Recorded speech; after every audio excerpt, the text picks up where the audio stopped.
लोग इबरत की सुनाते हैं कहानी मेरी,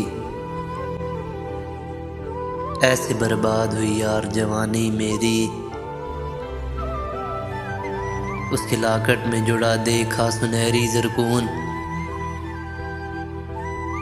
उसने सीने से लगाई है निशानी मेरी। कैसे शहजादी ने शहजादे को बर्बाद किया, कैसे शहजादी ने शहजादे को बर्बाद किया।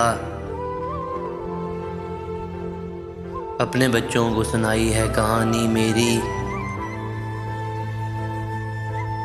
मैं तो कागज़ पे फ़कत लिख के दिया करता था, धीमे लहजे में गज़ल उसने सुनाई मेरी।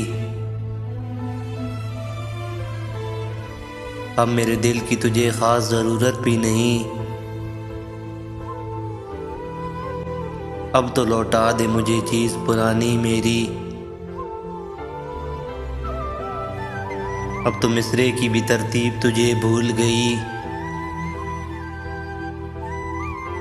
याद रखती थी तू हर गज़ल ज़बानी मेरी।